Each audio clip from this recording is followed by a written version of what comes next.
Do you know what I'm doing? I'm making sure it doesn't cut out because it seemed to be doing that last week.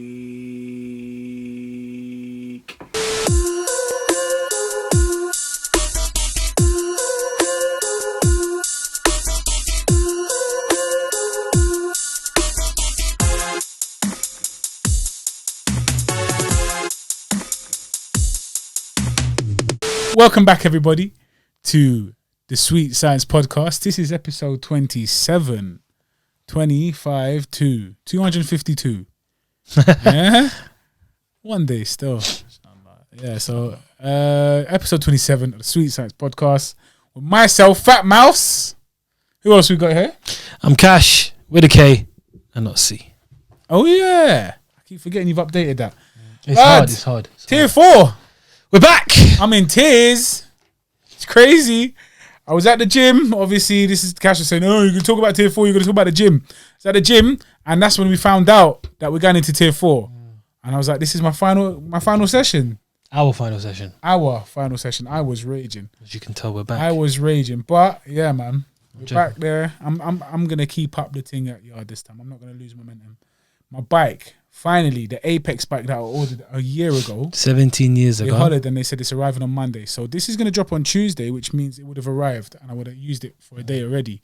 Excited still. Apparently there's a new strand or strain? Strain. Strand, I was thinking of the station. There's a new strain of COVID-19. Swear down. It's weird. I don't know what is I'm going not going to lie on, to you. I am not sold, man. Boris, I know you're going to try to get man killed because I don't believe your BS, blood. But I don't believe your BS. Take me for that, brother. You dumb. It's weird how they've finally come up with a vaccine, and as the vaccines come out, man said, "Yeah, this new strain of COVID-19 has also started to develop." That's what I'm saying. It's really strange the way the world works. Come back a little time. Sorry, I'm gonna come back a little bit still. But let's see. Let's see how it goes. Tier 4 is gonna be a bit.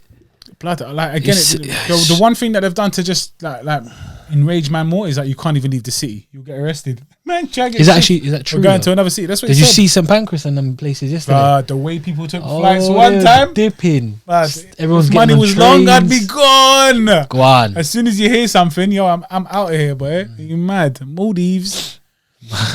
I'll be gone, blood. But yeah, well, this is how it goes, innit? We're here, firm in it. We've got to do what we got to do. You get me? Yeah, man. What else is going on? I see you've been raging, bruv. You're in and out of just some mad alcoholic rage. I'm so glad I don't watch football, man. Yeah, man. I wish you didn't touch on it, but I don't know. The thing is, when I think about can you see my hands are? I'm starting to Hands getting clammy. He's shaking. He's jittering. I see his temple. I can't explain what is going on at my club at the moment. My team. So who's your club? Just remind us. Barnet. Okay, lovely. Barnet FC. Oh, did that one burn? Oh, that one burn, Leah. Burnley. Fuck. Yeah. So, how do I say it?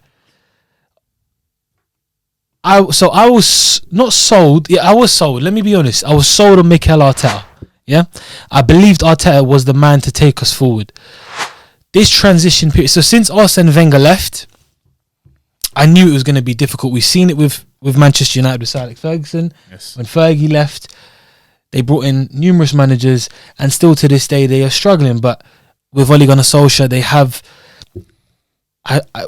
It's hard to tell, but they've got a certain bunch of players who can sort of buy out the manager or take him out of certain situations.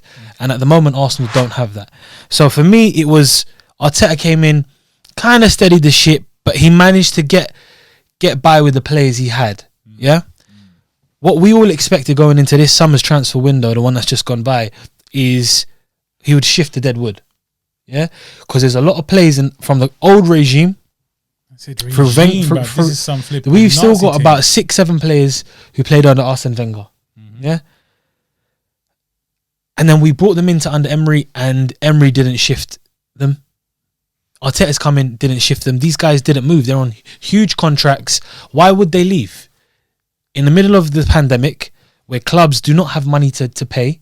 Yeah, so they're not going to afford these guys' wages. These guys are on silly contracts. Why would they take a pay cut and go somewhere else when they can sit lovely in London a nice, beautiful stadium. Tier 4, they ain't got Tier 4, nowhere. we've got nothing to do and get paid. Yeah. Wow. So our board and the guys in charge kind of put us in this situation. Yeah, that Cronkite guy. Stan Kroenke, the owners. Oh, He's the owner, yeah? Yeah. He sits there in America building his NFL team, and Imagine owning teams. Not a team. Man's got Arsenal and some NFL teams as well. The flipping Patriots. listen, it's just it burns me right now, because the more I think about it, the more I get angry and angry, because you know, I want to give him time. I want to give Arteta time. Like you even today, you don't talk about football, but you asked me today randomly. You said Arteta in or Arteta out. That's just, man, hear it all the time. You hear it now. You're hearing it always. Yeah. And my head is telling me Arteta out. Wow. But my heart is telling me Arteta in. Yeah. I don't know what it is. My heart's telling you Arteta in. So you I want to keep him. like there's something there. I do. Cause Is it that dream that you showed me? That bear who said... I don't know if this is real, but there's a guy who tweeted or he made a post on Facebook or something in 2017 saying Arteta will win 2 trophies in his first 7 to 12 months, a year, which he did. He won the FA Cup and the Community Shield, yeah. Oh, is it? I made that up, blood. You're close. And I'm sick, bro. then we'd go through our worst run in 30 years, which is what's happening at the moment. But after all that, we'll come through it, and within 4 years, we'll win the Champions League and the Premier League. In 4 years, but that's a long time, bruv. That's some flipping. Well, it's 2 years now. Biblical length of time, bruv. Regardless, bun him, because at the moment we're gonna get relegated. Yeah, that's crazy. Man. I don't know what that means, but I know that means that you're playing with like flipping like Sheffield Wednesday. You're playing with Sheffield Wednesday and still struggle. I don't even think they're in the Championship, bro. What's the Championship? That's what you want. We're in the Premier League. Premier League. So Championship is lower than the Premier League. Yeah. And then what comes after that? League 1, League 2. Them things there. Listen, forget that. I don't even want to think about that. Imagine playing with flipping Yeovil Town. You're violating. Listen, we went from when we moved to the Emirates, yeah, from Highbury, we were told by the board we're going to compete with the big elite clubs, Bayern Munich, Barcelona, Real Madrid. These clubs, the top of the game. That's why we moved into this state-of-the-art stadium. When we moved to the Emirates, everyone was like, "Wow," you know. Since then, we have just declined so rapidly. What's the stadium got to do with how you like? No, but it was part of a new project. You know what I mean? Okay, we were leaving the old stadium. stadium. For a stadium. We got P4P players. We built a huge stadium. We made a new stadium, new sponsors. You know what I mean? It was a new Fly Rwanda. Yeah, exactly. It was a new sense of. It was a new chapter. It was a new beginning for Arsenal Football Club. You know, this is where we were going to go from there. But I swear you've always been like high. No, we're a super club. Don't get twisted. What's the point in building a new stadium? But what has happened is the recruitment has been poor. Yeah, for years the recruitment has been terrible, absolute dog shit. I applied for striker on Indeed, bro. I just said, you probably get in. You'll probably get in, bro. Eddie Nketiah. Yes. Eddie Nketiah. Listen. I don't want to be rude, bro, but I have to be rude. Please stop playing for the team, bro. Please stop it. I see this guy week in week, and he's young, and I know he'll get better. Yeah. But bro, he couldn't get into a championship team last year, and you're telling me he's leading the line for a team struggling for goals. Pierre-Emerick Aubameyang went from Golden Boot, yeah, in his first full season to second in the Golden Boot, yeah, in his second season to scoring 3 goals all season so far. Man, need to give him an unwashed sock. Come on, man. And then you're telling me Eddie Nketiah is going to lead the line? Is that 2 people? No, Eddie Nketiah is one guy. Oh, it's like Eddie and Nketiah. It's like 2 boys playing up front. Nah, it's one guy. Word out. Listen, regardless of who's leading the line, yeah, questions have to be asked of the manager. Yeah, because it was never this bad. I want to give him time because I think getting rid of him is only a short-term solution. The same cycle will keep happening. Yeah, we've seen it with Wenger. These players fucked around for a long time under Arsene Wenger and made the fans turn on him. Unai Emery came in, credible manager, won trophy after trophy after Europa League master. Came in to win the Europa League for us, got us to the final. Yeah, we were third. People forget we were third for a long time in the league. His first season in charge, the guy hardly spoke English. He came in and galvanized the team. What happened? Run of form. We lost it. We started capitulating. We dropped. And a fucking team full of bottle jobs. Fucking bottle jobs, bruv.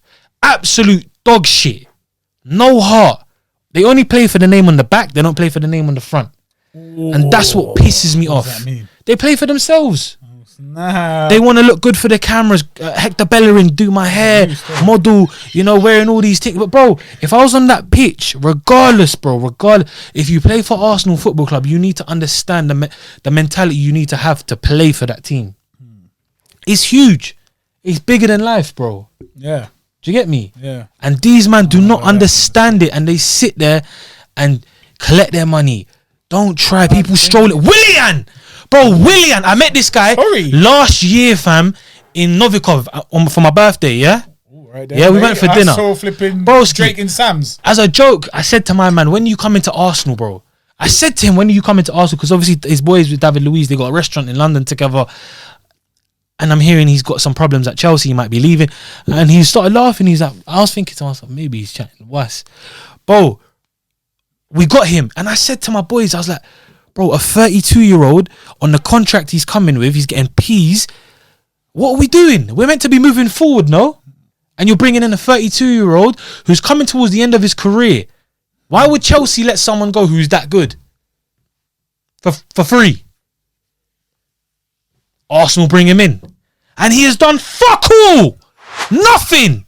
Absolutely nothing all season. He goes there with his bush head afro running around like Troop said perfectly, bro. He's a bush on the pitch. Wow. You know the cartoons? This is exactly what Troop said. You know them cartoons, bro?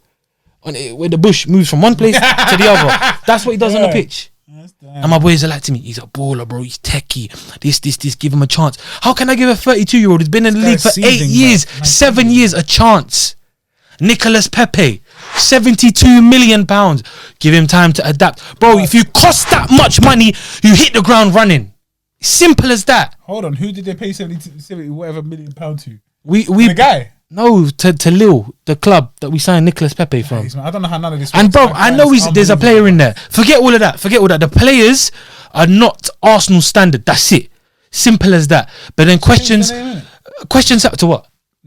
Accrington Stanley. Oh, Accrington Stanley. Listen, and then questions have to be asked of Arteta. I believed in the process, and I still. It's killing me to say I still believe in it. But the way we're going, bro, and it's true because I see. Like, I don't think all of the problems are his problems. Some of the players on the pitch just have no character, have no heart. Yeah, they don't know. They're clueless on the pitch. Arteta can't hold their hands and make them play, but. At the same time, the tactics aren't working. He's playing the same players who do not deserve to play, who shouldn't be on the pitch. They should not be there. Why every week you're going with the same players? Bring in new blood. Where's Mesut Ozil? You telling me Mesut Ozil can't come in and create a chance for us?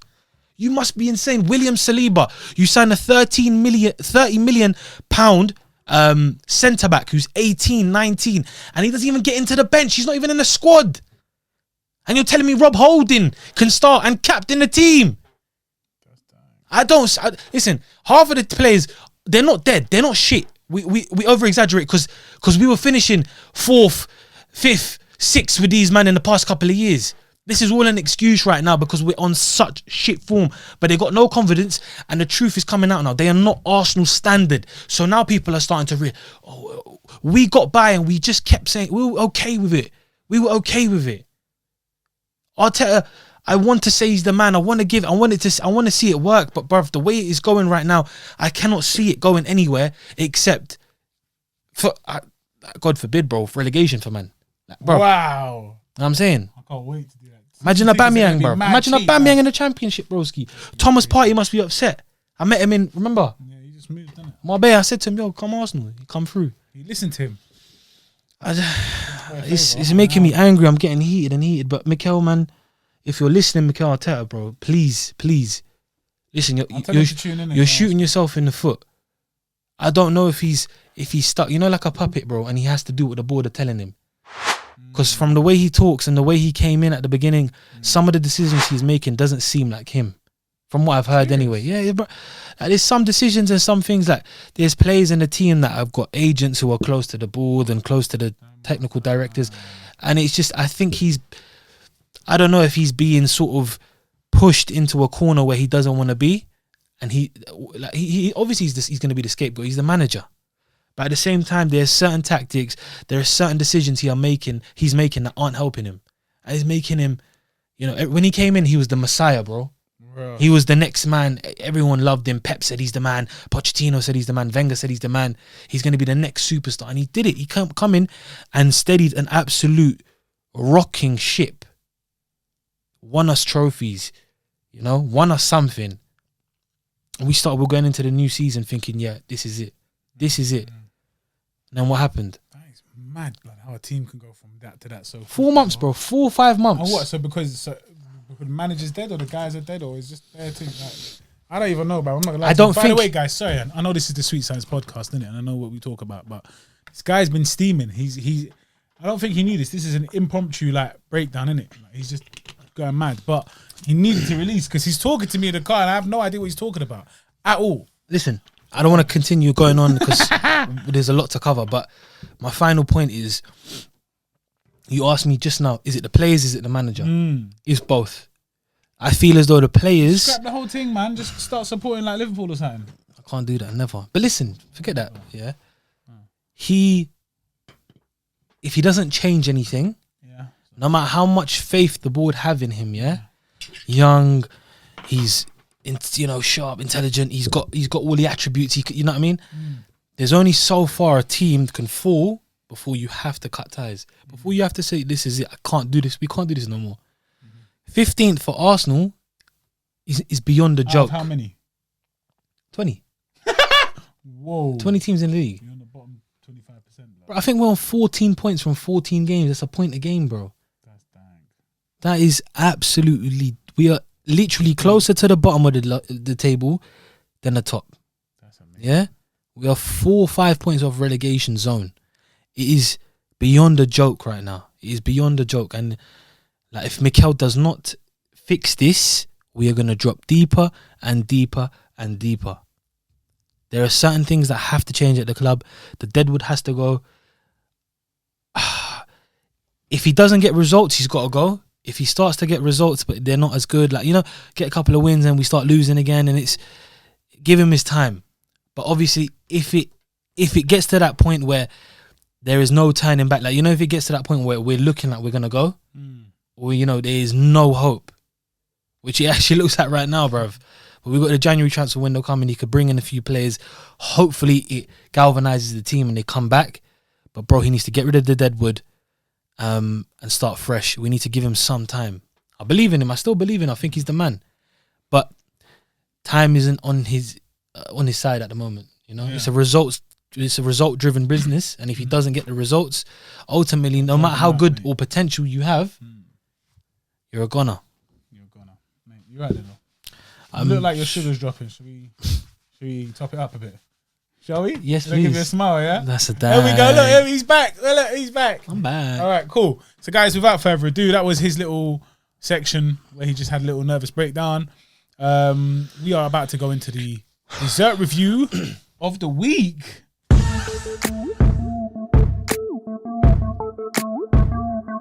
Wow. What time is it? It's time, innit? So, I might do that next week or so. Time. Tier 4, everybody. That means that a lot of places are now inaccessible. Nice, innit? Who cares? Man can't access them easily. Yeah. So I did a little bit of reading yesterday, and I thought, all right, then let me read about this lovely lass here called Lily. Lily's up in Camden. I know I keep it local because I'm not trying to go into central London right now and public transport and then get all these diseases and that and then bring them back to the yard and then just in the pod up here to just infect everybody, become a super spreader, yeah? So we went to Lily's Chocolates, and apparently it's handmade with love, yeah? So this is up in Camden, all right? And we went there today, literally just before we came here. In the market. And we ordered, it's in the market. I'll put a little thing there, find out if they're going at. I'm gonna take a picture. Take a picture, please, bro. Yeah. Oh, that looks dirty. Wow. That does look. Do you like the corner or the middle? Corner. Actually, I don't mind. Nah, I'm a corner guy. Do you want it? Go on. No, I don't give a hoot. No, I like that. middle. I'm just I like saying, middle. generally speaking. I like middle. Oh, I think this is a salted caramel brownie, by the way. Yes, Oh, salted. no, so this is the corner. You got the top bins. I got the bottom corner. I've got the top bins. Stop making football references. Yeah. I don't want to do this anymore. All right, so this is the salted caramel chocolate brownie. Salted. Now I've got a list of bare places I'm gonna try out for the pod, but they're all places that you need to reheat and stuff like that, innit? It's long. They post them to your yard. Cookies, Arrival, Dolly's. I've seen all of these, man. I've seen you lot. Like, me. Don't think you're going unrecognized, but it's difficult to logisticize. You feel me? But yeah. Thumbnail time. Thumbnail.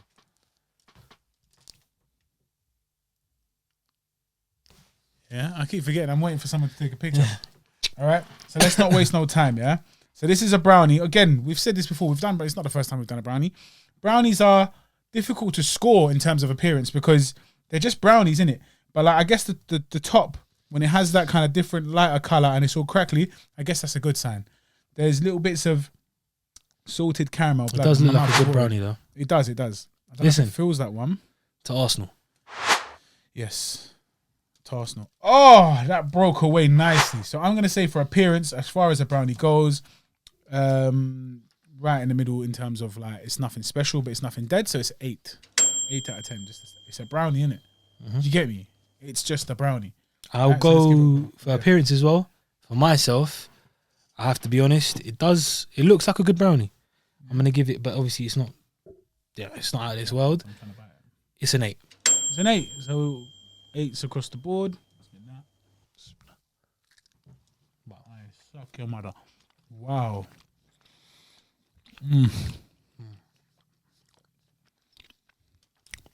Blood. Right, so it's a bit I don't taste no salted caramel. But you got a fat chunk there. Try that bit. That's a salted caramel bit. Yeah. Try that. It's too soft. I love it, blood. I'm dribbling. I'm gonna hit. This is a piece of Cash's salted caramel. It's the same brownie, but he's got a fat chunk in it, so I just wanna get me. Quick question. Oh, sorry, go on. A brownie's meant to be brown, cakey. Like, this is very fudgy. That's exactly how I meant it. You know what I mean? That's the whole point. It's basically an uncooked cake, or like a undercooked cake. But it's not really cakey at all. It's more. This is dang. Oh, there's the salted caramel. I just shagged him for a piece. Well, the edges, the middle is just, I think it's because it's the chocolatey goodnesses. This is rich. Now, I always say there's no such thing as too sweet. Yeah? But someone might find this too sweet. Me, I am not that person. I am not. This is beautiful. This is so bomb. How much was it? No idea. We got 2 lattes, which are £3 each. Yeah. £10. Check my statement, innit? Like a tenner. Is it? It's a tenner? So £2 for the brownie. Can't be. I can't be. That's too cheap, bruv. No, this is a good brownie. It might be though. Well, it's 12. Let's quickly find out. 10 or 12. That is good, man. That's some good shit, blood. Lily's £12.65. So £6. So about 3. So these are like £3 each. £3 something each. About £3.30 each. £3 each. Let's just call it £3 because we don't know exactly. But I mean, either way, because we don't know about it, it's neither here nor there. But this is, I would get this again. It's worth it. Right? Value for money. Thumbs up. 100%. Yeah.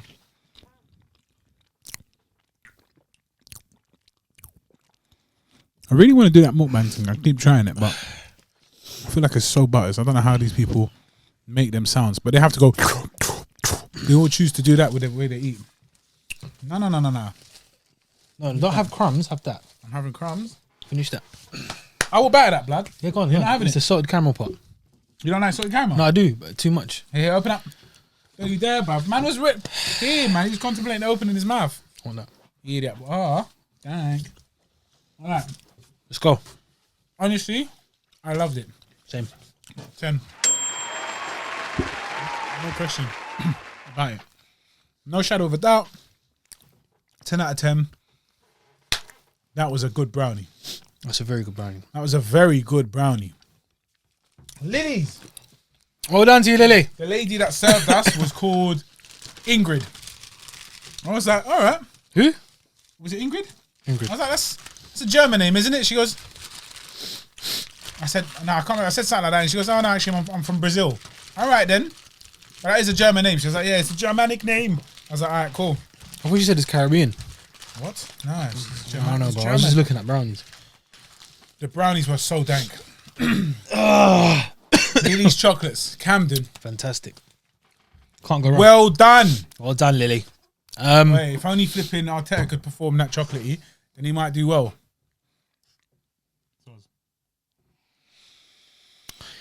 Boy, so yeah, let's go from that. I'll give On it a high note, let's give it it some energy. Yeah, sorry. So yeah. No, I was going to You transform. want to keep cutting? Carry on. You're going to transform into a transformer? Into a car? I'll give it a 9. Serious? Oh yeah, you didn't like the... It's too fudgy. Too fudgy. That's what a brownie is, blood. Do you not understand? Don't chat to me. So you wanted a cakey brownie. Okay. Like the ones you get in packets. No, That's not dead. like that. That's too cakey. This was too fudgy. Something in between. That was mother fudging good, bro. But no, it's very, very much a fudge good. Mudger fudger, bruv. Fantastic. All right, 9 out of 10, 10 out of 10. Can't go wrong. I feel like I might be not too generous. Actually, I might be too easily impressed, but that was, I do suggest you give it a go. Guys, Camden, it's a nice and the whole thing is a nice experience. You go there, street food everywhere, interesting people from all over the place, interesting looking people, like not even to violate, yeah? You got that place called Cyberdog. There's just there's a lot there to do and a lot there to see, and it's an interesting little visit. 100%. Definitely check it out. And when you're there, go check out Lily's. Tell her Mouse and Cash from the Sweet Science podcast sent you, and you're gonna get charged full price. So it's a win-win. Mm-hmm. But yeah, but whilst you're still here and you're still watching and you're still loving the show, just do what we ask you to do and just subscribe. See, hit the subscribe button. Hit the like button. Have you done it? You're not going to start. I'm not going to lie to you. You're not going to start. Yours is too fast. Just slow it down. So like, subscribe. Have you done it? Of course they haven't done it. You just told them to do it. Why? Guys, it's really fast. Have you done it now? Because you've had plenty of time. We've been talking about it. Do it. Right now. Well done. If you like, what was this? The subscribe or the like? Both. Just say. Just like, subscribe. This should be the normal routine. Yeah. Like, subscribe if you haven't already. Mm-hmm. Copy the link or click on share and share it. Share it. Share it. Share it. Like if you do this episode, I'm gonna bang you on camera. Share it. I'm gonna break your nose on camera. You love that, innit? Okay. You love breaking noses. So that was tremendous. I hope you've liked that. As in, like, literally liked it. I don't care if you like. No, I do. Still, I do, because we do this for you. Like, you get me. But yeah, like that. Subscribe. Comment. Just put some comments in. I just see the same 3 names all the time. Yeah, just some comment. you called Roman, blood. Some Italian you just keeps like, this man likes. Oh, that was a good fight. Shut up, blood. Just no. We appreciate you. Don't stop, please. Share it with the man them. Share it. Share with them. With the man them. The Mandem. Shout out Zara. Shout out Barstool and Troops. So that was tremendous, though. I love that. That was very good. It's lifted the mood, time bro. Is 3:05 p.m. on completely. Sunday. Yeah, it has lifted the mood for me anyway. It was always lifted. This guy, he needed that little sugar rush. He was dying. Was it gonna explode? His blood pressure dropped when he started shouting. Go up. I don't know. Either way. What a weekend. So it is 15. Oh, blood! You plugged in the charger. You didn't switch it on.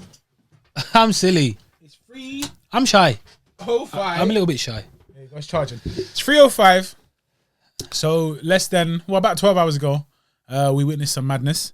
A lot of combat, a lot of fighting. Combat. Some. Should we begin with the UFC? I think obviously UFC because the boxing eclipsed Friday. We had such a long weekend of fighting. No. We'll do the UFC, then we'll go to boxing. Okay, fine. You don't want to do it chronological. You want to do it sportological. Logical, yeah. Sportological. Because we have to end it with a bang. UFC. All right, UFC was good. This was the final card of the year. obviously we were promised a bigger main event, basically. bigger main event, if you like. But to be honest, this didn't really disappoint. This was UFC Fight Night, was it 17? Yeah.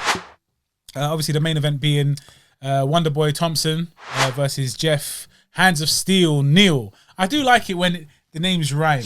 Yeah. Do you get me? Gives it an old school like vibe. That. Yeah. So I like that, man. But anyway, so there's a couple of fights that I want to touch on. Obviously, I think in previous episodes I've talked about my infatuation with Michel Perreira.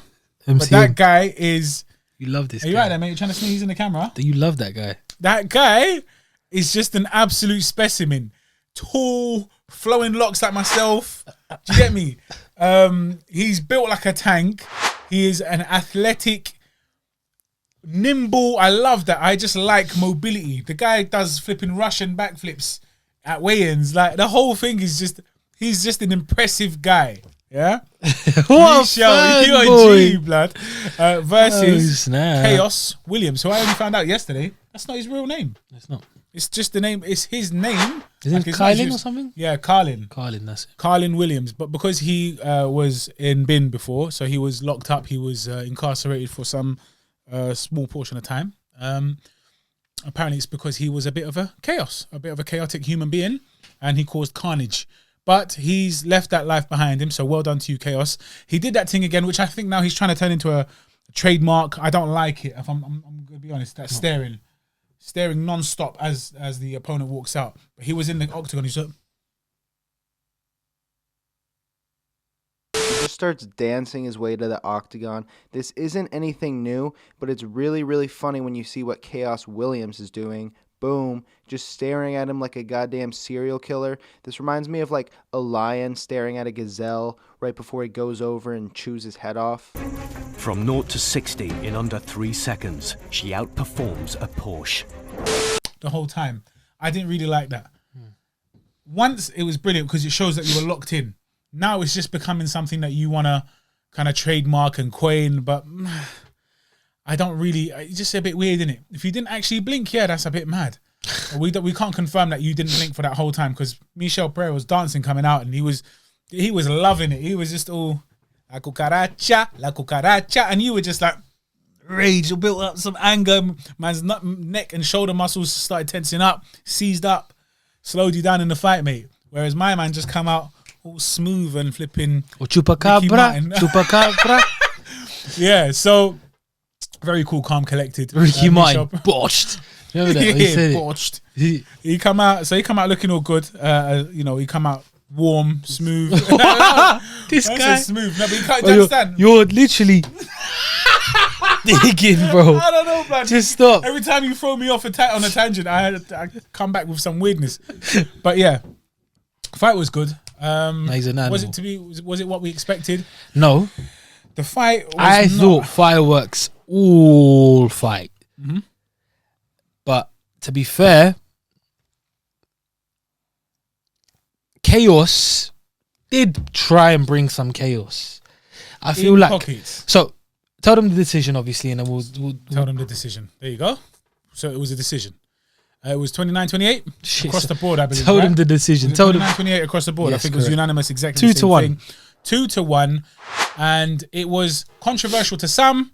Others said no, it was 100% Khaos's fight, 100% Pereira's fight. Everybody's different. I think it could have gone either way. Mm-hmm. I scored it differently to Cash. I think you said you gave it to Khaos.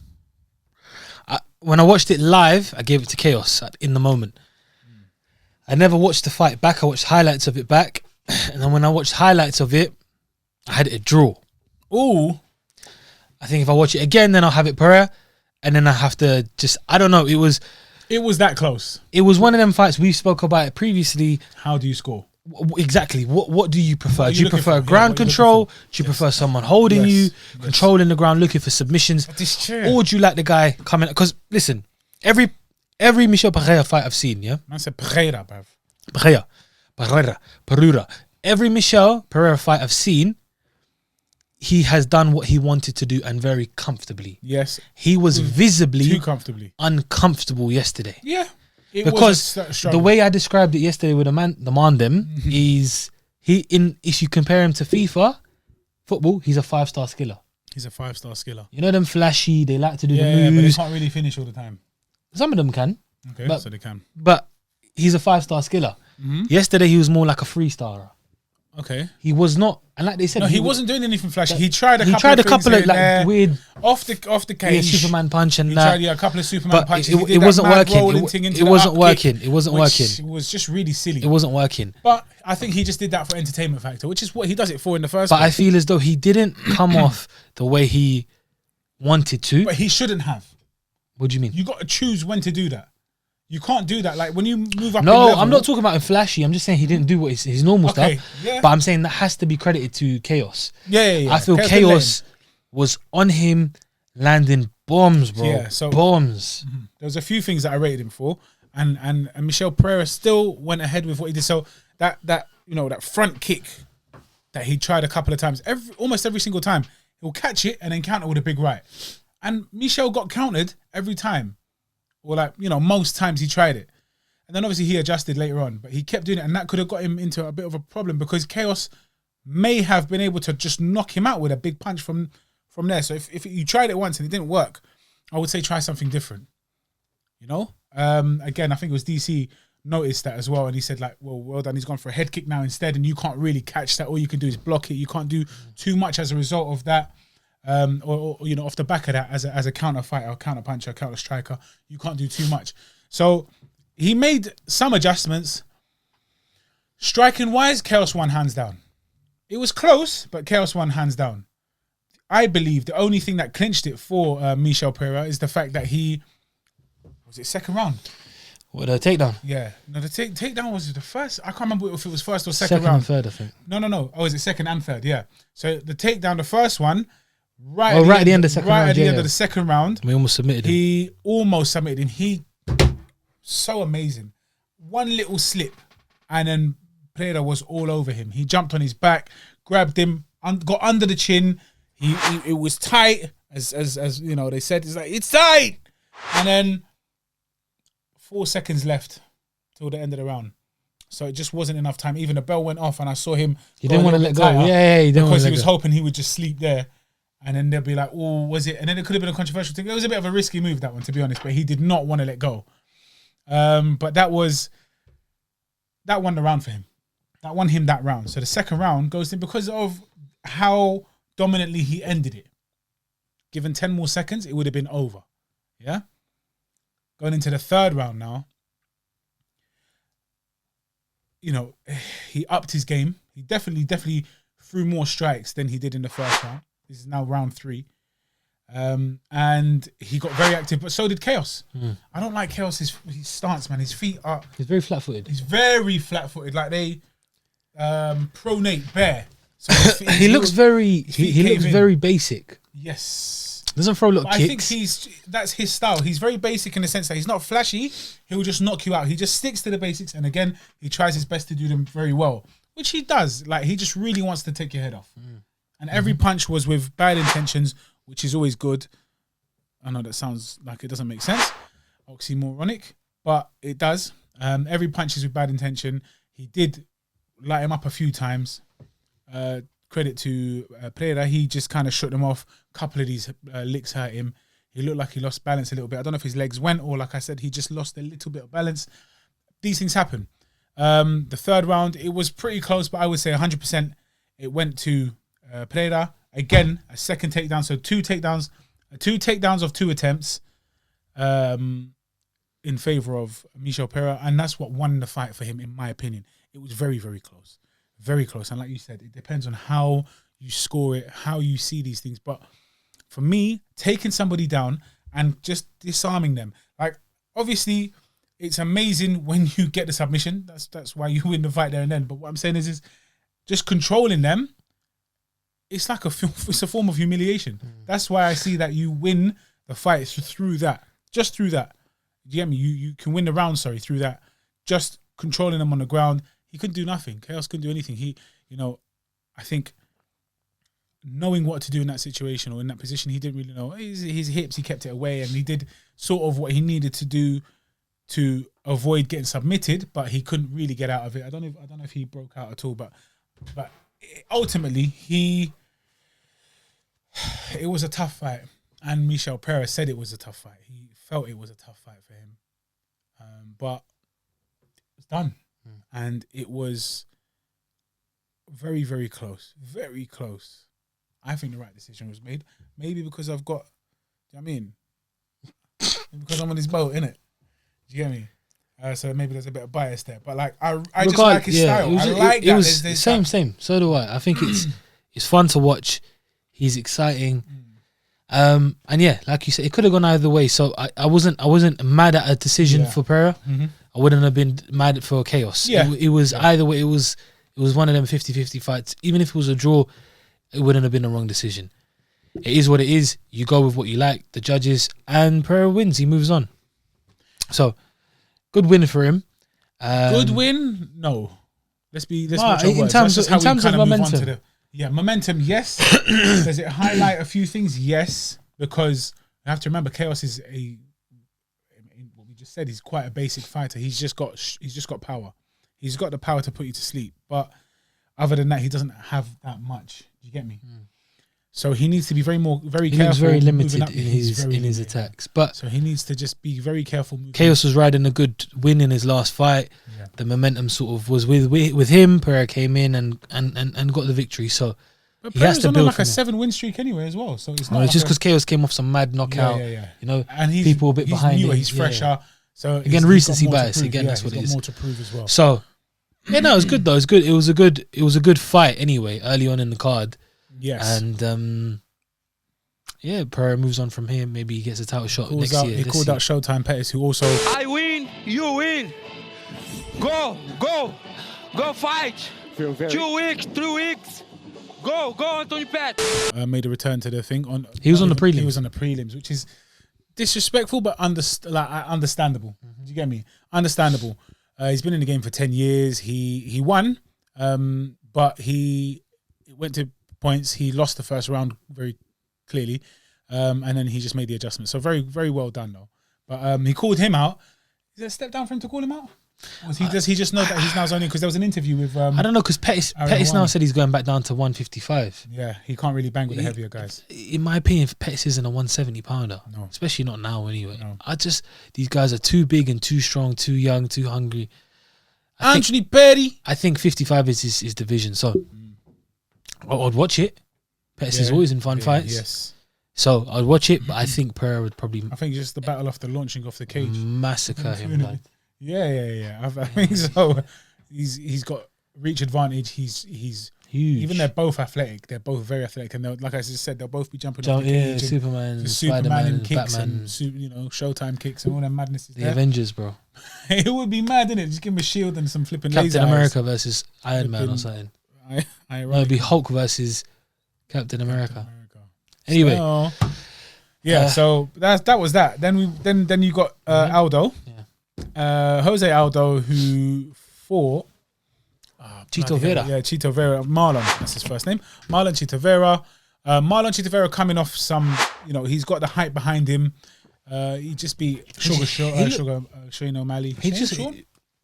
Sugar Sean. Sugar Sean, yeah, because Sugar Shane is he looks like a proper like. He looks Hispanic like a mobster. Gangster. Yeah, do you know what I mean? He comes Ecuadorian mobster. Yeah. But like, I'm not gonna lie to you, I ain't got no tats in it. I would love to get some, but I never will. But that whole leg tap, blood, that looks crazy. Yeah, he looks fucked. That looks crazy. He's a madman. He's a madman. But yeah, so he's very good. Much. So yeah, sorry, go on. What you saying? I was just gonna say, Jose Aldo won the unanimous decision. And it was a good vintage performance from Aldo. Yes, he's back. A lot of people are wondering, is he back? I mean, he's looked good. Will he ever come back? So he's moved down to 135, yeah? And he's looked good in his fights. I remember when he fought at 135 first, I think his first fight was against Marlon Moraes when he got robbed, in my opinion. They gave Moraes the decision, but I think Aldo clearly won it. Aldo has looked good in his performances. He's just come up a bit short. I think he had to make a few adjustments and tweaks and stuff like that. But obviously he's not prime Aldo. And when I say vintage, I mean he's shown stuff. He showed us stuff in this fight which made you remember Yes, why he was so good. And there. you shouldn't disrespect someone like him. He's been in the game for so Leg long. kicks are there Pound again. for pound king Yeah. for a long, long time. Yeah. But it was a good win, a very, very good win. You know, beat a younger, hungry guy who was looking to make a name off of him. You know, and this is Chito Vera's biggest fight of his career by miles. You know, you're fighting Jose Aldo. Yeah. MMA legend, you know. But Aldo just in general just looked overall a better fighter. Stronger, Clearly. surprisingly faster, more powerful. And then just on the ground, he was so dominant. On the ground, there was no match. I mean, I think the first round started with Vera shooting in, I think, and kind of pressed up against the cage. Yes, yeah, I'm not wrong. And he kind of, for a while, he controlled him against the cage in a clinch. But yeah, when it came to being on the ground, man was the human backpack. You saw that he was just, He just on top of him, he couldn't get him off. He had no idea. He was The trying final his round. best to get off, to get up, to try something. He did very well to do that, though. He stood up, So he was- and he had him on his Aldo back, was like you said, glued to his back. But he got just up couldn't. and He couldn't. walked to his corner just to kind of be like, "Yo, just like tell me what to do, innit?" Yeah. But there was not many options. Aldo It was not letting go. literally- Aldo was looking to finish that fight. Yeah. The only thing he again, I think it was the Count who said it. But what he can do is just jump backwards, slam him on his onto his just back, take the risk. because you've lost the fight. But I don't think he had that mindset of like, I've lost the fight. I just need to just kamikaze in there. Just try and If slide that him didn't off. work, then He tried it. Do you remember he started twerking? Yeah, They were like, Literally, as they were like, he's got to slide him off his back. He's got to do a little he jiggle. was almost little- there. And then he started twerking his batty. I was like, what's this guy on, bro? It's moving mad. That's when he started focusing more on the fight, innit? Because before that, Yeah, if it was Michel Perreira, you would have been. yeah, sick, fast guy.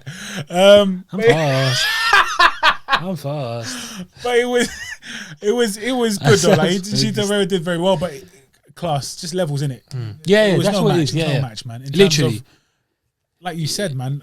You can be young and hungry and stuff, but then there's levels to the game, and there's some people who are just better than you in general. So Yeah. let's see. I'd like to see Vera return. I'd like to see him in a rematch against. I don't think that Sugar takes Sean. away from his stock at all. Not at all. But Doesn't then necessarily. Well, actually, no. he called out. Who did quite- Aldo call out? TJ. Oh yeah, he called out Dillashaw, who's back in the ring. He's due back in the ring in the cage next year 2 months. after a ban. How long was it? 2 years. 2 years. 2-year suspension. ban for ped abuse. I commend you, sir. I commend you. You got to do what you got to do. But the problem is, you cheated and you still got pammed. In his who did he fight when he got clocked? And he was like, "This is the best I've ever Cejudo. been." Was it Cejudo? No. It was Cejudo pammed him 1 round. Oh man! And he was like, "This is the best I've ever been." I can't explain what he's doing for me. Whoever it is that introduced him to Peds, he's like, his coach, or whatever he's doing it well. We've got it dialed in so much. Of course, you got it dialed in, and you still got pammed. But anyway, I do rate Dillashaw. His striking is amazing. very His good. footwork is phenomenal. I do want to see him back. That's a good fight. I hope Him and Aldo is a very good fight. crazy. It's a super A lot fight. younger, though, isn't it? No, but he's not a lot younger because Aldo just looks older than he is, bruv. Aldo's not. Dillashaw's he's young. They're both old. No, he's not. in Not his 30s. old. He is. TJ Dillashaw's in his 30s. He's like 32. No. 34. 34. The bro Yeah, just come- looks 17, bruv. He But looks like a with little skateboarder. But yeah, Little that's exactly, and his skateboarder. name as well. Like the whole thing. TJ. Yeah, call me Tyler TJ. Jeffrey I was about Dillashaw. to say Terrence. And then Aldo is Aldo's like 35. I think we've had this conversation. Aldo I shoes. assumed he was 41. I was I Aldo. said Aldo's shoes. He's Googling his name. 34. Yeah, they're both 34. No, but he's lying, bruv. He's not 34. You need to fact check that Aldo's passport, looked the bruv. same for He 55 has. years. There you go. It's mad, bruv. The guy. Yeah, he Aldo's looks looked very 40 old. for 10 If I years. looked at if I And looked like Dillashaw's that, looked 15 for 34, 12 years. problematic. 12 years. Specific years. Pacific. Pacific Ocean. And then we moved to Ocean's 11. We moved to the main event of the card, Okay. which was not meant to be the main event. It was going to be co-main event, but it got bumped up because we lost Khamzat Chimaev versus Leon Edwards, which has been rescheduled for some time in January. Is it January 20th? I think 20th, 19th or something. Something like this. Looking forward to that though. Looking forward to that, bruv. Are you mad? So like you said earlier, we had Stephen Wonderboy Thompson return to the cage to take on Geoff Hands of Steel Neal. Excuse me. And wow, Yeah. Stephen Wonderboy Thompson, showed us why he is Wonderboy. eager to prove that he's not just the gatekeeper. And he did just that. I love him, bro. The NMF. There you go. Anything else you want to say about him? So I'm not allowed to appreciate Michel Perreira, but you're allowed to say I love him, bro. Yeah, but you say I love him. I love his body. His hair. I'm just hate the way he moves, and you're doing chupacabra. I never done that. I just said I love him he's a nice guy. Pause. Don't get me started, bro. Talk about Arteta like that, chocolate Arteta, Choteta. Oh, it's sick, blood. No, but I'm just saying, like, Stop he's like a movie star, innit? Blood, I need to stop. Stop it, bruv. What happened to you? You're moving mad today. Something's wrong with you. I think you need to go back to Camden, bruv. I need to leave you in Camden. Oh, shit. Go to that dirty RoboCop shop, bro. Fuck in the heads, bro. I say he looks like a movie star. RoboCop shop. Was it good? Cyberdog. There's a RoboCop. 10-foot robot outside, isn't it? Yeah. Oh, man. Yeah. But yeah. Siamese. So that was, what are we talking about, man? Wonderboy. I said I love him. He's a nice guy. Neal. Nicest MF. It was a good fight. But to be honest, Wonderboy won on points. It was a decision. I think it was unanimous. Yeah. Every round, probably. He'd been out for 13 months, you know. That's a crazy. long time. Geoff Neal was like, And he's 37. He's not a spring chicken, bro. Spring chicken. Yeah, he's 38 still. I think he's turning. He just turned 37 or something like this. He's turning 38 in Feb with relative ease. There's a clash of heads which both of them were bleeding from. Yeah. They both cut about. I like Geoff Neal because he just kept coming forward. Forward, relentless with it. But again, it was similar to Chaos. Basic, yes, similar to bit Chaos. Basic, a little bit like just hands up. When they're not up, he'll get hit in the body. Hands, a little bit. He just comes forward like that, and then he'll strike. Tough man though. Tough, strong. Yeah, very strong, very tough, and he hurt my man a few times. Listen, Wonderboy striking, man. His movement, it's bro. It's that karate stance. Karate, almost McGregor-esque as well in how like fluid they are in their footwork. Yeah. Footwork makes a world of difference. Did you see his leg? What did I notice? His knee. Yeah. What did I say about Khaos Williams? So I never mentioned his footwork. Well, I did. I mentioned that his feet are very flat-footed and his stance is a bit weird. That could have made the fight for him if his footwork was better. Yeah? Perreira danced around the ring fluidly and won the fight. But again, that's not why he won. Now, Wonderboy Thompson, his footwork is unmatched. The guy, like they said, he's gliding around the ring.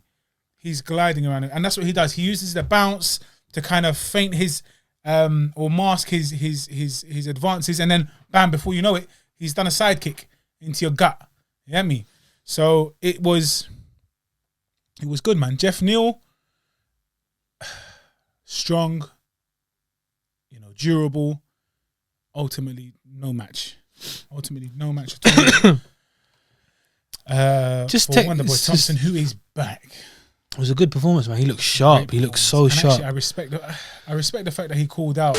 I'm definitely working my way up. Give me somebody. I want to see the NMF versus the BMF, baby. Let's make that happen. Stephen Wonderboy Thompson versus George Masvidal 2. I know that he's talking about fighting Colby Covington, but we'll. Jorge Masvidal, who, like he said, so he's the NMF, the nicest mofo, versus the baddest mofo. They fought before, and he came up top then as well. But in that space of time, we know what Masvidal's done. He has just shot up. So it's almost been a reversal. Do you understand? The hunter has become the hunted. Yeah? Mm-hmm. But that's how it is. So it's like... Wonderboy's been very unlucky, though. Yes. Wonderboy's... So those fights with Tyron Woodley arguably could have gone in his favour. Yeah, he could have won them fights. He could have been a champion. Yeah. Ex-champion, former champion, whatever you want to call it. Darren Till, we fought Darren Till. Arguably could have won that. And then in his Pettis fight, he was beating Pettis. He was destroying Pettis. Yes. Got complacent. And this is what I was worried about. So in the last round, when I think he knew he was winning the fight, I think he was looking for a stoppage or a sort of to put the nail in the coffin. Mm-hmm. But obviously this is when his knee, I don't know if it was a hematoma, what it was, but he had a fat lump, a huge lump on his knee. Left or right knee? I think it was his right knee. Right, yeah, I believe it's his right. Yeah. And if you know Wonderboy, he's heavily reliant on his legs. Of course. Footwork, movement, kicks, he loves it. And he got a very good poker face. You couldn't really tell because he kept throwing it. He But every time he was masked it. throwing it, I could see a little wince in him. Don't know if Geoff Neal picked up on it, but by then it was too late. But what was making me worried is that he was exchanging a lot more. But that comes out of sort of fear and a bit of this panic mode. You know, when you kind of like in that sort of mind frame of it could cut this could make or break the fight. So Yeah. I have to just keep going, of Yeah. course. And again, So I that think is the commendable he was part. beforehand. He was sort of moving a lot and hitting and sort of pot shotting and moving around. Yeah. Whereas then he started to sit in the pocket a lot more and trade. Maybe it's because he couldn't really move around. Of course, yeah. But that's what was making me worried. Some similar to Pettis, where he could have got complacent, got clocked, and then got dropped and stopped and knocked out. Whatever. He didn't deserve to because he was dominating the fight. Put on a very good performance. It was a masterclass. Yes. I liked it. It was a good fight. And yeah, he's back. He's back, man. He looks sharp. For someone who's been out for over a year, sort of coming towards the sort of end of his career, They said, yeah. he looked very, very good. So They said he's 38. He says he feels 24. He looks 17. yeah. And that was exactly it. Like he just hasn't looks- aged. He hasn't aged at all, man. It's mad. So, and he doesn't move like he's old. You understand? Like he literally glides. But he across. keeps care of Beautiful man himself, was- you know. yeah, He doesn't balloon up in weight. He's always training. You see his YouTube channel. He's always posting videos, post-fight breakdowns, pre-fight news and whatnot. He's always discussing it, and he's always training. So, congratulations to the NMF. He's back, and we'd like to see you back in the ring, in the cage very, very soon. Maybe against the BMF. Let's see what happens. That would be sick. If they do that next year, that would be amazing. That's like a double nice champ. Double, The double champ you're both does whatever you're the nicest double and champ you're the baddest wants. at the same time. You're the nicest. The nicest. Yes. Bisonist. Bisonist. But yeah, so that was UFC, and actually a nice way to close out the year. A nice way to close out. One thing what about has been a Wonderboy, good yeah? year. Sorry. Yeah. Because he said Wonderboy. literally every time that he hits him, like they Oh said it, yeah. he hit him. You good, sir? Are you okay? alright? Yeah. You good? And then It's every nice though, it's every nice. minute touching gloves, Yeah. It's like too you know, much. just smiling and stuff. But it's just how he is, man. Like You I can't help it. respect at the end. I of think Geoff a- was just thinking, bro, just stop just now. Come on, man, Yeah. hit me. Yeah, I like at the end of a fight that was mutual respect. mutual respect. Even if you disliked each other, Yeah. even if you built up you sold the fight as though you disliked each other, and it got tight, and there was a lot of anger and rage and just punishment involved. You just shake it off. Like who is it? I can't remember, man. But like at the end of the fight, Unless it's Khabib and pick up Conor, the, then you can't. you pick up the guy, you give him a hug, and you say like good fight, because it's it's so much. You just leave it all there. You get me? You done what you had to do. You did what you had to do. Talking was done. And then that's it. You I love ironed seeing it that. out. I'm not gonna lie to you. I don't like walking out of the cage angry or moaning. Or do you understand what I'm saying? But yeah, he was doing that mid fight, which for me it would disrupt the flow. If I'm his opponent, I'm like, But bro, he's mad I'm though. trying For to him, get it's angry. You natural. stop being so nice. kicking you. You're right, man. Yeah, You're right, dude. yeah. And then he did it again. It's like, bro, you don't even mean it. Yeah. Yeah, man. Good way to close the year, like you said. 100%. It's been a crazy year. Hats off to Dana White for just giving us an amazing year of fights despite the situation. Like, honestly, Hats off to well you, done, Dana. mate. Hats off. Blood, I can see the shine. So we've got the camera right in front. I can see the screen. When it's too bright, it gives you these lines to like show you how white it is. I've got it on my head. That's mad. It's a shiny head. You look like Dana White. Oh, allow it, man. If you Mouse don't White? know, now you know. Dana Mouse. Yes. Mighty Mouse. Then we had boxing, but we had boxing over 2 days. We had Triple G Canelo, but just not fighting each other. We had Triple G on Friday, who fought, what's his first name? His first Szeremata name- is his surname. Yeah. I can't remember his first name. He was his mandatory. Let's find out, Chin. Triple G's mandatory. It was his 21st. Thank you. 21st title Kamil. defense. Kamil, that's it. Szeremata, the Polish guy. Now he was unbeaten. Again, unbeaten means nothing. Also, the caliber of unbeaten or the people he beat are like, oh, all right then, some meaty guys, but still, it stands for something. Like you said before, it just shows that you know how to win. He was very game at the beginning, although he got knocked down in the so round one he got knocked down. End of round one, end of round two. In round 3, he took a break. He had enough of like tasting the floor. And then round number 4, he got knocked down again. So it was 3 knockdowns in 4 rounds. Triple G's jab he still has that jab. You know, he can almost choose when he wants to flick it out quite fast. He's not known to be a super fast guy, but he's got a bit of an explosive jab, and he can choose when he wants to punish you with his jab and humiliate you ultimately, because it's not your power hand, is it? But he knocked him down with a jab. I think that was the 3rd knockdown, was with a jab. Then the fight, you know, this Kamil Szeremata guy, he didn't go there just to take part. He went there to try and do something about it, but it just wasn't enough. It's Triple G. A lot of people had concerns regarding his age, regarding his style. It changed a bit, obviously, since he changed inactivity as well. And inactivity, exactly. So these 3 kind of factors made you second guess him, you know, question his ability, you know, to rise to the top again. And he beat, let's be honest, he's a bit of an unknown guy. So any guy, he beat him with ease. He could have got him out of there quicker. I think he just paced himself. He didn't really want to. He's been out for a long time. He thought, why not? He just wanted to, exactly. He needed to get those rounds under his belt again. And in the end, the ref just said at the end of the 7th, done. Yeah, too much. You're not getting out again, bro. You're not getting out again because you're durable enough to not get knocked out, but you're doing. You're nothing. You're going to take too much return. damage, man. You're doing nothing. You're going to end up getting yourself hurt. You're going to have to just chill. There was no like argument from him. He was like, "Cool, that's absolutely fine." Yeah, it's that you can only make a real case for someone who's got that sort of that equalizer, that punch. Yeah. And Kamil's only got 5 knockouts in his 21 wins. Serious. Sorry, 21 wins. 21 wins. It was undefeated. 5 KOs. This is not a power puncher, and and you don't need to be a power puncher to hurt Golovkin. You need to have a truck or a train or a bulldozer to hurt Golovkin. Yeah. So, like, you know, it wasn't going to happen in that sort of sense, and he wasn't going to win on points. It's the fight that he needed, though. Obviously, it was a mandatory. I don't know why it was a mandatory, but it was. And it was a fight that he needed to kind of just get back in there. Shake off the cobwebs and get back in. Shake off the cobwebs, absolutely.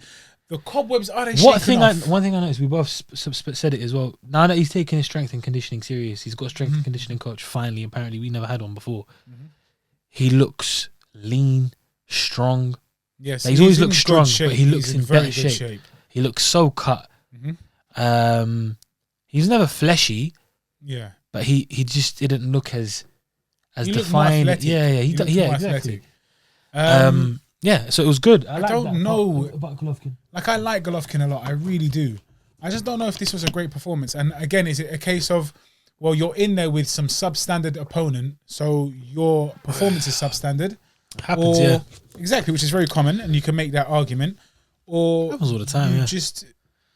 You're not yourself anymore. I would like to see a third fight. We can't tell yet, innit? We have to wait. We have to see him up against someone else, someone of a higher caliber. Are they trying to put him with Charlo next year? One of the Charlos? I can't remember. I mean, there are so many guys in that middleweight, super middleweight division that fluctuate up and down. Exactly. You've just got a choice of about 30 guys now. There's guys who moved up from middleweight to super. There's guys from super who can come back down. You know, there's so many in and around that category who you could put in with each other. I still think Golovkin's one of the top guys. I think he'll beat a lot of them. But again, let's see. We have to wait because we can't just judge it now. But he has been out for a long time. He's almost touching 40. So, you know. He's a bit like a Pacquiao, isn't it? Even though he's showing signs of his decline, he's still better than most of the people around him. Yeah, of course. Do you get me? So he can still bang with the big boys, and maybe it's a tougher challenge for him, but he's there. The fact he's in better shape now than he was before shows to me that it's not a joke. He's taking it serious. The shape doesn't mean that much, though. No, but I'm saying, you know, as you get older and stuff, it gets more difficult. The fact he's still willing to push himself and get even into better shape. Because I've seen Golovkin, he does balloon up a little bit. Yeah. He does get put on a bit of weight. Yeah, his face, his cheeks, and it shows his cheeks. He gets a bit puffy like there, little small belly and that. But, you know, he looked very, very lean and strong and fit. Yeah. So maybe he might come back and shock us all and look even better. Yeah. I would love to see that. I'm looking forward to next year. They're talking about potentially a Triple G Canelo. That'll be probably towards the end of the year. I think Eddie Hearn said, we can make that fight. So he'll have someone between, before that, and then at the end of the year have a Triple G Canelo. Again, it's just speculation, but it might be, an option. I would love to see that, and I think that's if Canelo got through his test. Okay, so let's talk about Canelo, shall we? Let's talk about Canelo, my Michel Perreira. His Michel Perreira, and then some. To be honest, you would go on a date with this guy. Are you dumb? You'd love to. Siamese.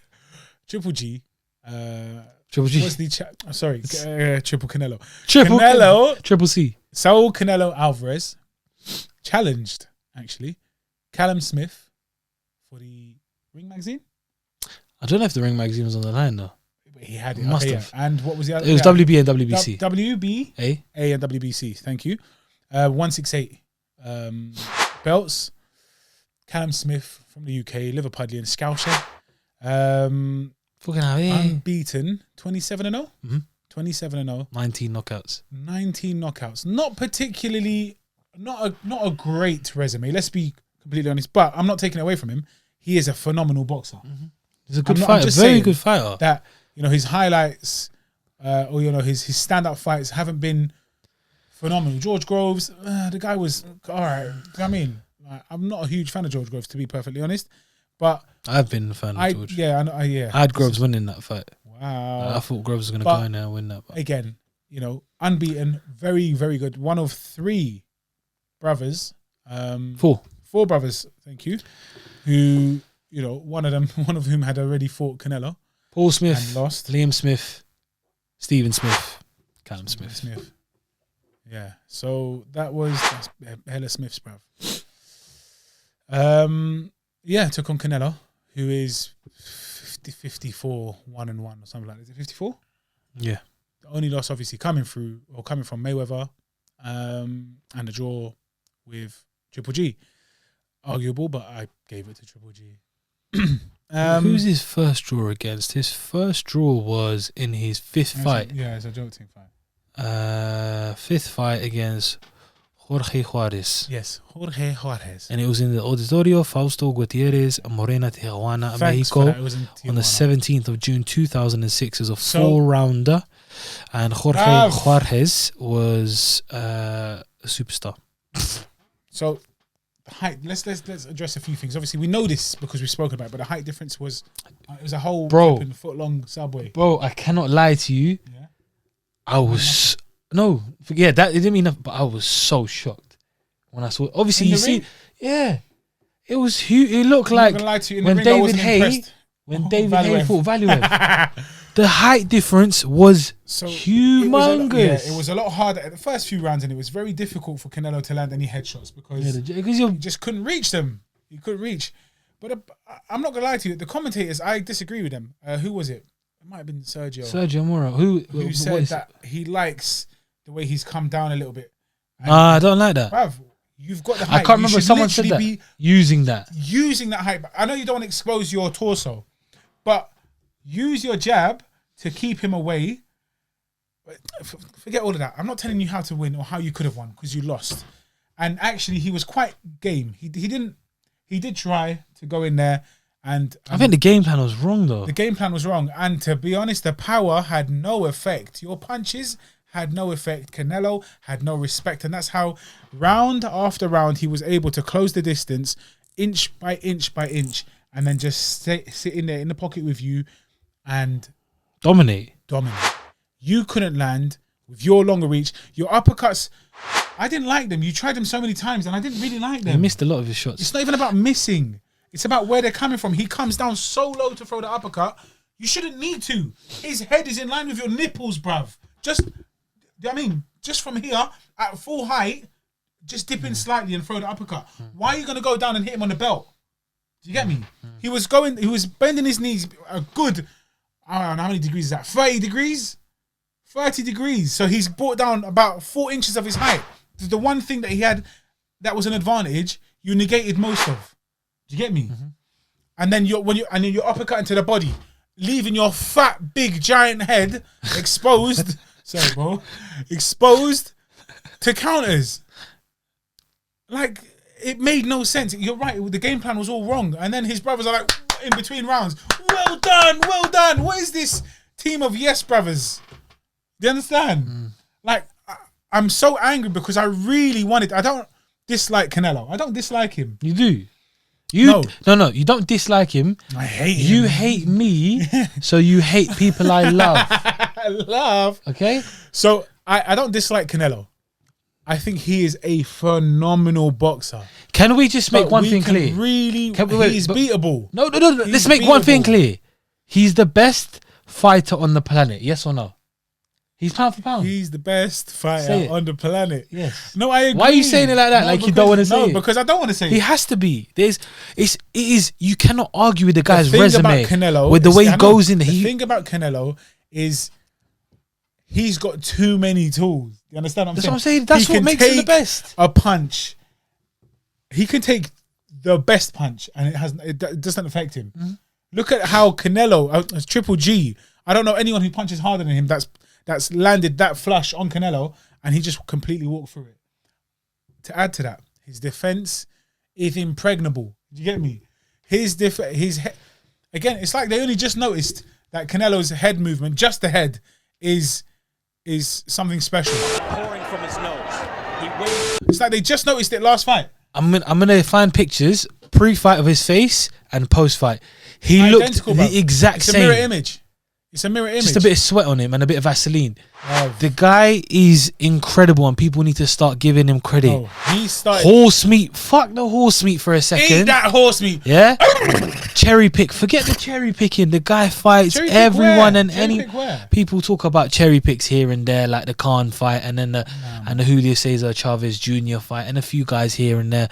Bruv, the guy started fighting when he was 16, 15 years of age professionally. He is an absolute tank. He is a master at the craft. I have never, and I said it before and I'll keep saying it, seen someone bounce back from a defeat. Look at that game plan of how he was beaten and literally copy that and make it his own. Canelo is superior to so many guys. And I was so confident that Billy Joe would go into the fight if they ever had one and beat him. I am not so sure anymore. Wow. And I'm talking about my favourite fight, Canelo. I just thought the style... don't get twisted, Billy will give him problems. That style we've always seen is giving Canelo problems. But he's like a fine wine. The older this guy gets, the better he gets. Absolutely. And he's getting better. I thought Callum was going to give him some serious problems. Bro, I thought so. He looked so comfortable in there. Yeah? As a fanboy of this guy... look average. Like, not just the challenger, because he wasn't even the challenger, remember that? He made him look like a top 15, top 20 fighter. Yeah. Like Callum went to the corner and was like, bro, what is going on here? Like, don't get it twisted. Callum is elite. He's one of the best in that division, if not the best before this fight. There's Caleb Plant, there's David Benavidez, there's some tough guys. You can't say all the best if you haven't fought the best. Of course, but you know what I mean? Considered. This is why the resume... Again, doesn't mean anything until you have. But let's just go with people on he's your one list. of he's definitely top 3 in that division. No doubt. I'm not taking anything away from him. I wanted him to win, and I gave him a chance going into the fight. And don't you think it's that scary that Canelo went in there and bullied him? He bullied him. You're talking about a guy. He toyed with him. 5'8" to 6'3". Yeah, you're talking about You're talking. Huge disparity in length, height, reach, everything, size, whatever you want to say. Yeah. And Callum hits hard. 27 wins, 19 knockouts, and he's rangy. But at the end of his range, that power came out in the fight. It didn't. But that's what I'm saying. You can see it's not just that Canelo absorbed these punches. He wasn't throwing with nowhere near as much conviction as he was in other punches. Correct. In other fights. And the reason that is, Canelo makes you fight like that. Yeah. You're sure. I said it in the first 2-3 rounds to the man. He looked not gun shy. That's the wrong word. He looked very tentative, bro. Yeah. He was not sure what is coming his way because Canelo is so quick, so educated, so accurate. Bro, he does everything so good. The only thing is he's got slow feet. But that means nothing with his... No, but like it depends on the style of fighter. His head movement negates his need for footwork that much. Okay. depending on the style of fighter. Of course. Fight Lara, Mayweather, Khan, Trout, them kind of guys who gonna Angles, move and that, angles and that, and gonna give him problems. Yeah. But if you're gonna stand on the ropes and let him cut you off, bruv, Callum kept. Thing is, Callum was very lucky in certain parts because it gets very. You can get stuck in that. So someone could be cutting you off, and you can get yourself trapped on the ropes. But he's not necessarily trapping you. It's yourself. You're not moving. You're trying to find angles to get out. Callum done it in sort of certain parts of the fight where he'd find himself on the ropes himself. Yeah. Canelo would start unloading, and it's like he'd wake back up and like, oh, I need to get off of here quick because it's gonna end. You know, Canelo's finding the most success on the ropes. He was eating them up with that uppercut and that jab, bro. For someone so small to start landing that jab so frequently later on in the fight, it was masterclass clinic, bro. He bullied him. People don't understand. This guy fought a 154, won the title, 160 unified, went up to 175 light heavyweight and beat Kovalev, knocked out Kovalev. Mad. Moved back down to 168, four weight division champion. 4-weight champion. I've said it, I was getting so confused. However you want to put it. However you want to put it. 4 division champion, 4-weight champion, 4 world champ, 4 whatever. Overweight champion. Overweight, Canelo weight champion. Yeah? People need to give this guy the credit. He's the pound for pound king. He's the best fighter on the planet. Without a shadow of a doubt. I'm not going to lie to you, bruv. I'm finding it more and more difficult to argue with that. To argue that, man. To argue against You can't. You cannot. People cannot tell me this guy is not the best fighter on the planet. People don't want to give him the credit because they're jealous. There's so many haters. Jealous. Bro, Canelo's got bare haters. Yeah. What, fans, fighters, what? In general, everyone. The guy gets paid the most. He sells out. Yeah. You know what it is? You know why though? It's because he's a name. He's the cash cow. Huge name. He's the golden but boy. He doesn't have the character to go with it. He hasn't got the personality. I think he did if he spoke English. It's just in Mexican, he says the right things. He just no, he doesn't. He's very boring, man. I'm not gonna lie. I'm fluent in Spanish. Now and again. Yeah, now and again. Like his responses are boring. Some of them are. Some of them are. The translator usually makes it more fun. Yeah, I want to fight everybody. But if he said it, I don't know in it because I don't speak Spanish fluently. I speak it semi-fluent. Yeah. Hola. Hola, ¿cómo estás? Yeah, bro. But regardless of that, for someone who isn't a bloody outgoing, crazy, talkative guy, he's still so big. The fact that he's this big it's and scary, he's not bro. that kind of person, it shows it's you mad. that it's purely skill based. And Imagine, that's mad. imagine he was outlandish and he cussed everyone and he was a McGregor kind of character, a Mayweather kind of character, where he would be. Mad.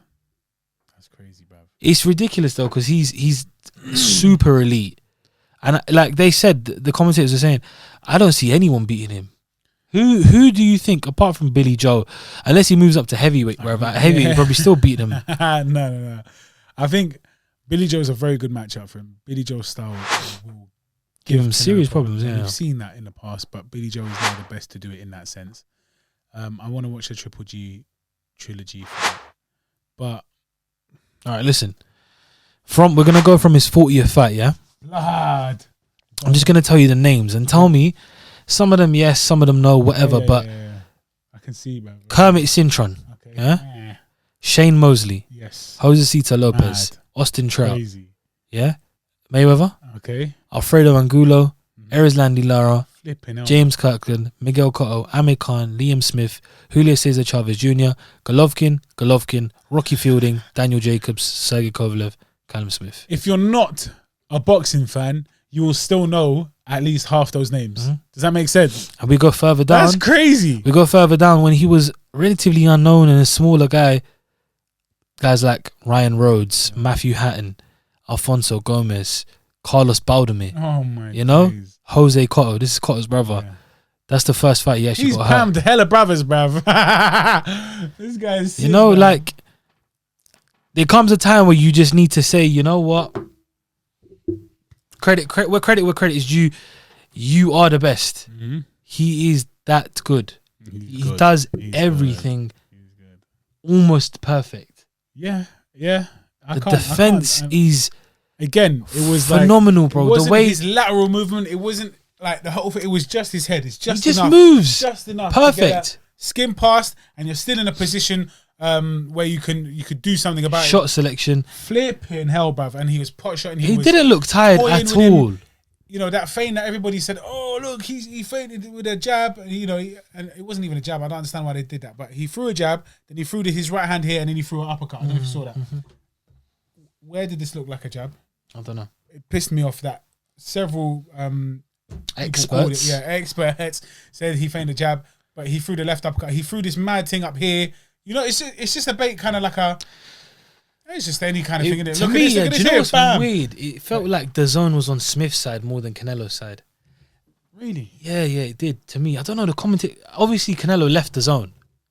He that contract that he had is no longer. It wasn't really the zone. It was like but the zone was the collaboration. The partners, isn't it? So obviously, I don't know if they're still burning about that. But my man left that and still fought on the zone. Mad, do you know how mad that is? The contract you've given me, you can shove that up your backside. Yeah, and I'm still gonna fight there anyway. Do you know what I mean? Yeah. I don't know, man. The guy is just so powerful in boxing. If you're not gonna kill him, like literally knock him out, you're not gonna win. Oh no, and I don't think you can knock him out. I don't believe he can be knocked out.